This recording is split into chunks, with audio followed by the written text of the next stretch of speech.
Today was a difficult day for me. There wasn't anything in particular. There wasn't any new drastic event in my life. I think in some ways, just the collective weight of everything that's been going on within my own personal life, and I think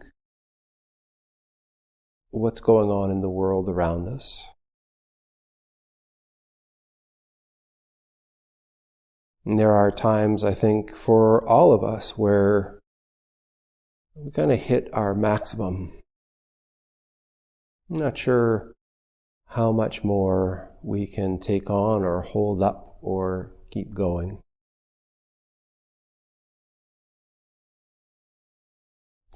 And I was just kind of holding on to that, just kind of, getting on with the day, doing the things that I needed to do.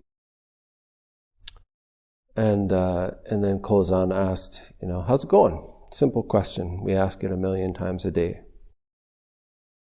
And it was a wonderful thing for me to have known Kozan for so many years that I don't want to lie. I don't want to paint over it. Not doing great. Really carrying a lot.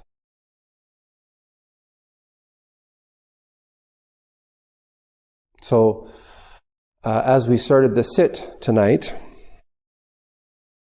the thought that came up, or the sort of, often I kind of open up and say, what's here? What's in the room to speak about? And what struck me was that we've just passed February 15th, which in the Zen tradition is Nehan-e, the Nirvana day. It is the ceremony, let's call it the ceremony, the memorial of the Buddha's death and his final nirvana. And so I thought, nirvana is a good thing to talk about. What is it? Because, it's one of those terms that we hear in popular culture. And as with many things, the English language tends to appropriate words from other languages and other traditions and use them in completely other ways, inappropriate ways. So I think for a lot of people who hear the term nirvana, it's synonymous, or it's used as a synonym. It is not a synonym for heaven or paradise. I hear people say, I'm in nirvana, and I always think that's a very strange thing to say. Because the word itself means kind of extinction. The image that is often used to express nirvana is as if you had a candle burning in space. I know that's technically impossible, but just imagine that candle burning in space.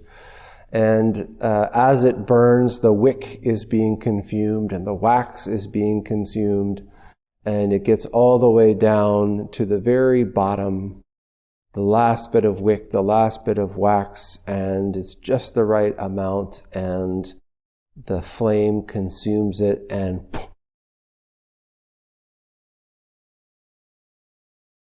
that's nirvana, the final blowing out. And it refers to the energy that we create through our living, positive and negative, like a seesaw, that everything that we do is creating these ripples that extend out in all of the directions. And in the original schools of Buddhism, the objective, I guess you could say, or the great goal was to arrive at nirvana, a stilling of these activities. Much the reverse of sort of how People in the West are brought up that like we only have this one life, and when we die, it's all over, or we go to heaven, or we go to hell, or we get sorted into whatever our our houses or whatever it is that we're brought up with. But in the Buddhist tradition, it's very much the opposite. It's that through the activities of our lives, the innumerable activities of our lives, we're constantly creating like ripples. I say the activity of our lives. The word karma that you hear so much, another word that's really popular, it means activity. And so all of these things that we do are creating action. They're creating ripples.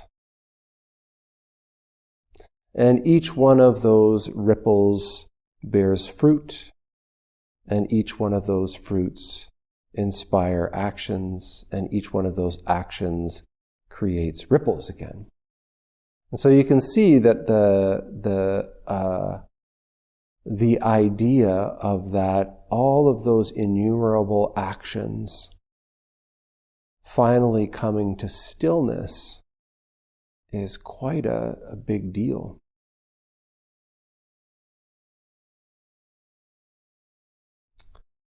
As Buddhism developed, the teaching or the practice really started to shift in its focus.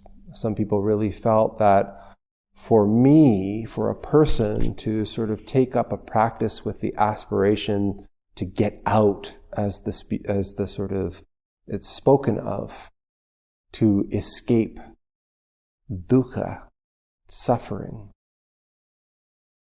as a goal for themselves, was seen as actually less than ideal. And this is where the bodhisattva ideal arose.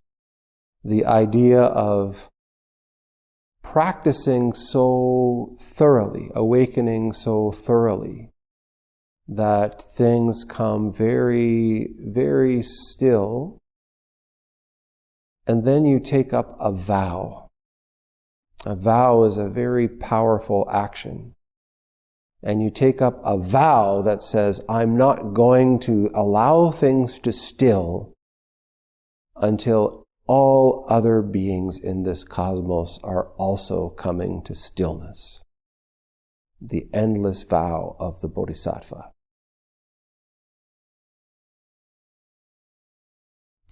So, on days like this,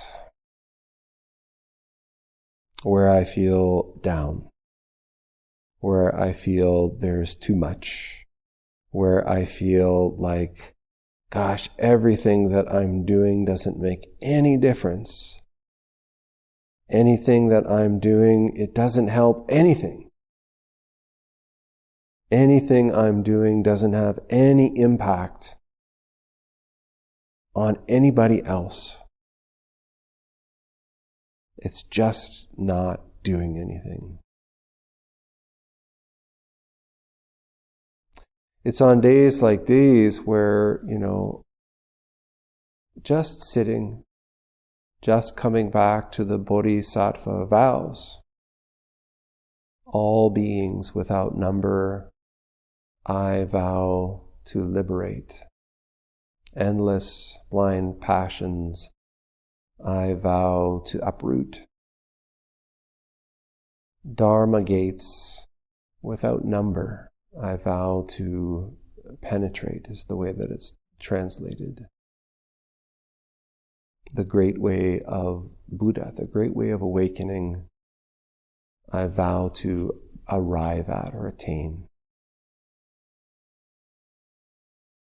It helps me to shift.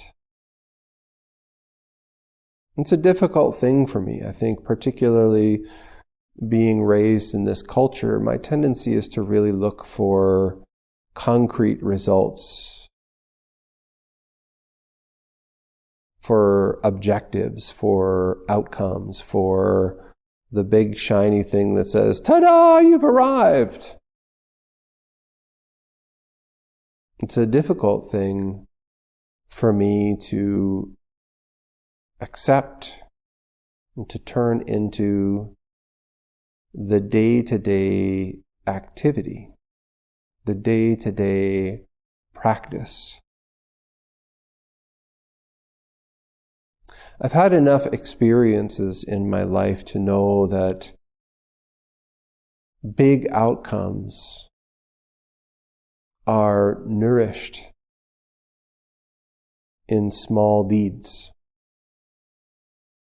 Big changes are founded in very small shifts in thinking and behavior.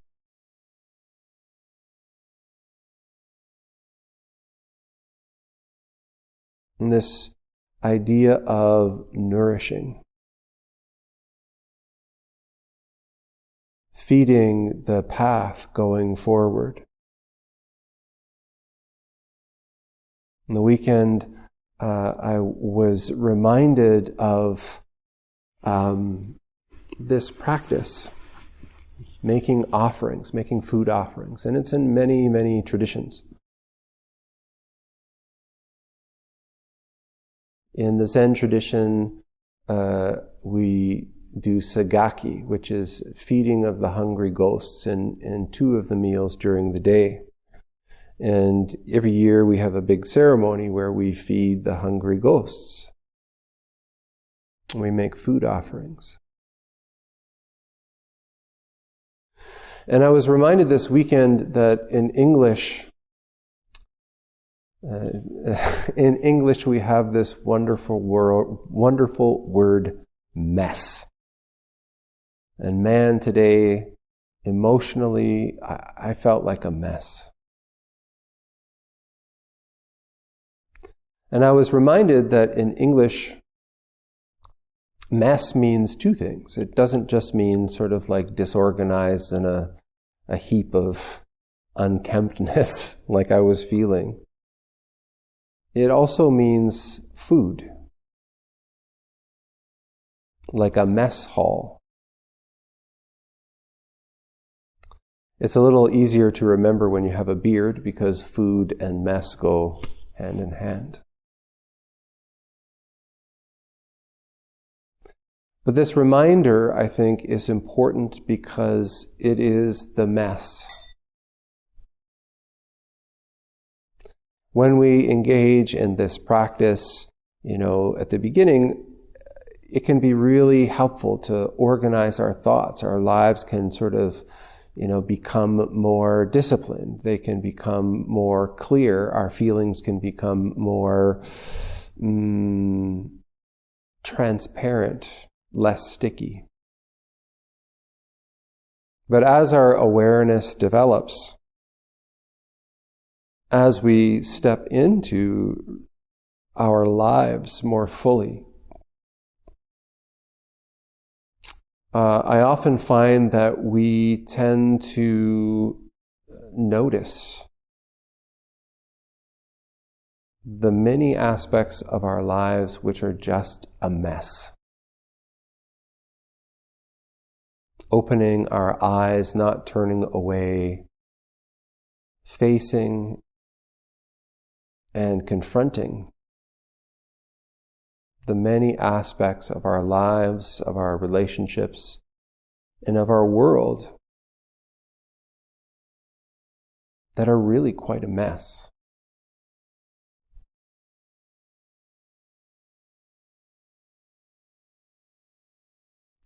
And I think for me, the insight, I guess, or the reminder that I arrived at or have given myself or received through conversation is that it's this very mess that nourishes our practice, that nourishes my practice, that nourishes the Bodhisattva way. It's not clear, it's not easy, it doesn't have bells that go off for this level being accomplished. It's a path that goes step by step, without markers, without signs saying, "Oh, you've arrived." So I'm grateful today. I'm grateful for the mess. I'm grateful for the path. And I'm grateful for good companions along the way. So thank you. If you've made it this far and you're still listening, you know what to do. Like this episode, leave a comment, share it with one person you feel might benefit from it. Subscribe if you haven't already. It costs you nothing, but it's how this podcast keeps going. Thanks for practicing with me.